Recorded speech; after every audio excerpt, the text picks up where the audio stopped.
The films of Dario Argento are the most baroque, most stylish, most inventively violent, most dreamlike, most nightmarish, and most haunting films that the Italian horror cinema has ever produced. Dario came along with a completely fresh view at the latter end of the 60s when one was really needed. He changed the face of horror fantasy. Any filmmaker working in this genre will acknowledge an influence from Dario Argento. I think that Dario can influence people and has influenced directors with his absolute courage at what he can do on the screen. No one can imitate that style. Dario was probably more scared of the films that he made than his audience was. I've seen the guy just shaking and watching his own film. For me, he's the only director in Italy that I admire, for real, the only brave one. No politics, no moralism, no anything. It's art. You just have to watch it and feel it. He's an impressionist, and it's fabulous. His stuff is just fabulous to watch. Dario Argento was born in 1940 in Rome. His mother was a photographer. His father produced films. So from his earliest days, Dario was steeped in the world of the arts. Io ho passato parte della mia vita. I spent a lot of time in my mother's studios while she photographed the famous vamps of the time. It's strange, but I do have this affinity with a female face. Dario also remembers his father's influence.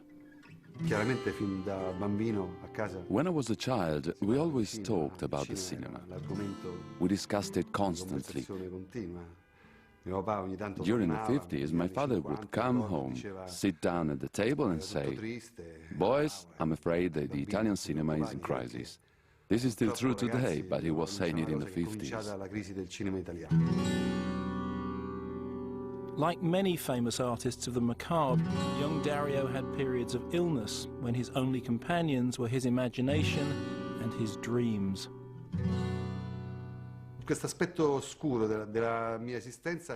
There was a dark, shadowy aspect to my personality, because I like to stay alone. I like to be alone and read for a long time. I lived in my own fantasy world, created from books and filled with strange adventures. And I would read all the time, but they weren't children's books. I read Shakespeare. I read 1001 Nights, full of sex and beauty. After this, I read the stories of Edgar Allan Poe, which were my first formative introduction to the world of the occult.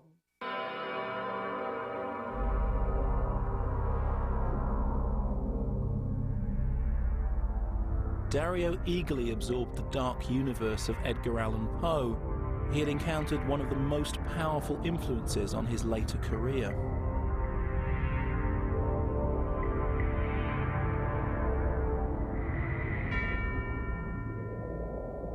Poe's fevered, hallucinatory visions were not so far removed from the dreamlike qualities of the movie screen. Il cinema per me era una cosa grande. Cinema was a big thing for me. It meant going into the dimension of dreams. This is what I discovered at the time, and it was marvelous. When I went to the cinema, I lived in the dimension of dreams, and I was addicted to the cinema, completely addicted to it, like a drug. Dario's passion for the cinema led to his first job as a film critic, and it was during this period that his own cinematic style evolved. I miei film sono visivi. My films are always visually striking because, as a critic, I liked that sort of film with strong images. In fact, when I met Sergio Leone, it was maybe the first time in my life that I met a person who also reasoned in terms of images.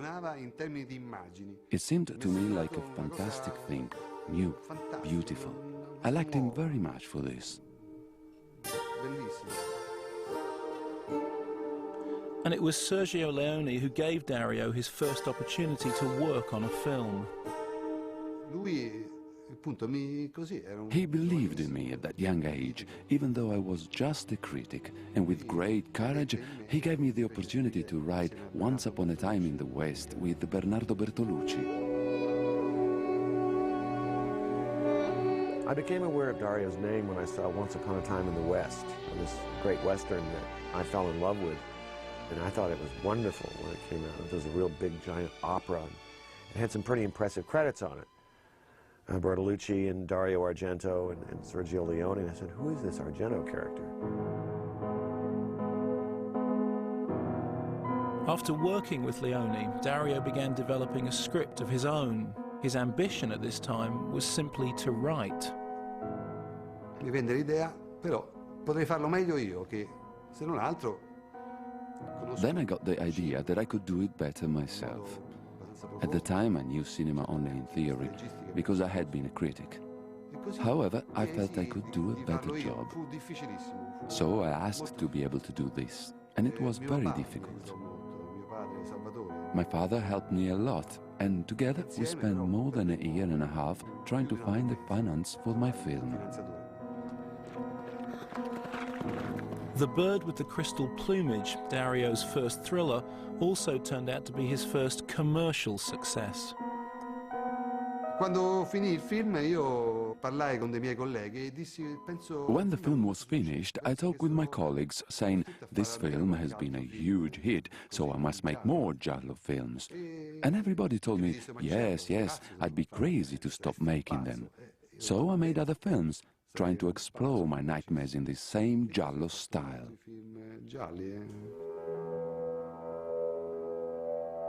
The term giallo derives from the lurid yellow-paged paperback thrillers which were popular at the time. Mario Bava had introduced them into films, but Dario was to add an operatic and graphic style that was all his own. Argento's distinctive approach was strongly evident in his next two films, Cat o' Nine Tails with Carl Malden and James Franciscus,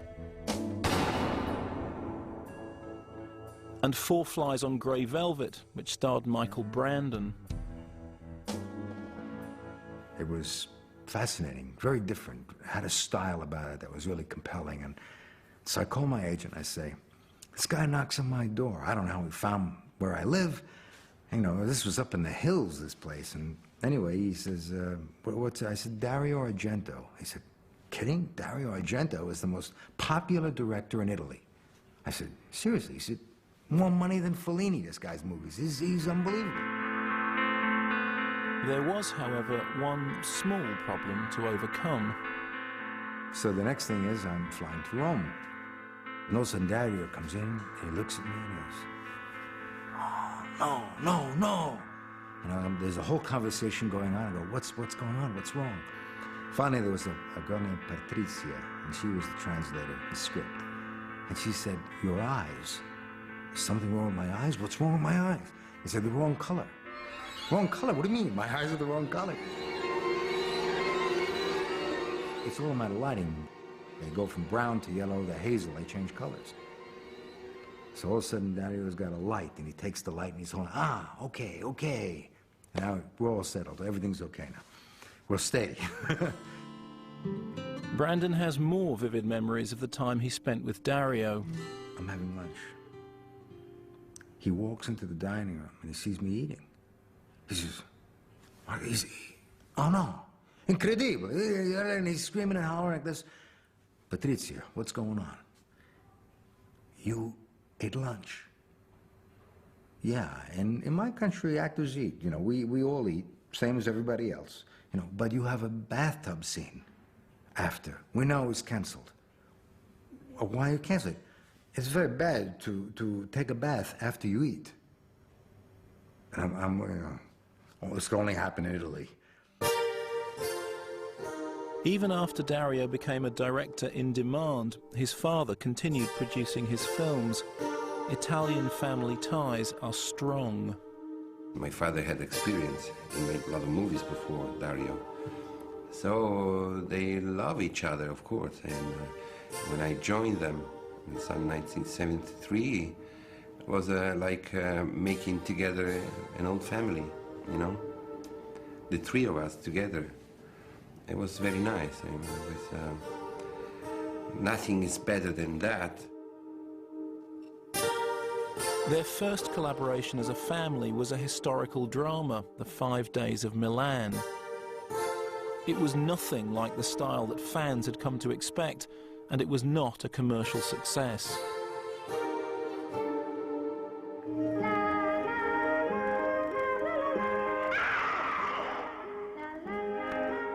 Profondo Rosso came straight after The 5 Days of Milan and marked a return to the style of Argento's earlier films.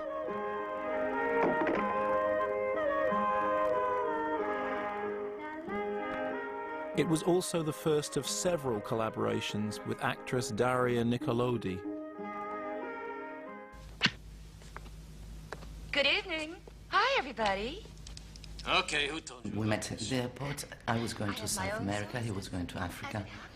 And he was unhappy with this woman, I was unhappy with this man. Our eyes, you know, mixed. As it happens, the victim was rather famous around here.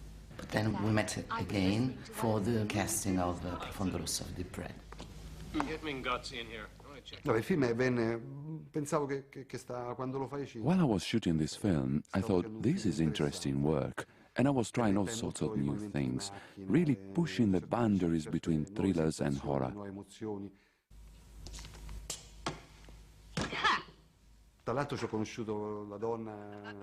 I also came to know Daria Nicolodi.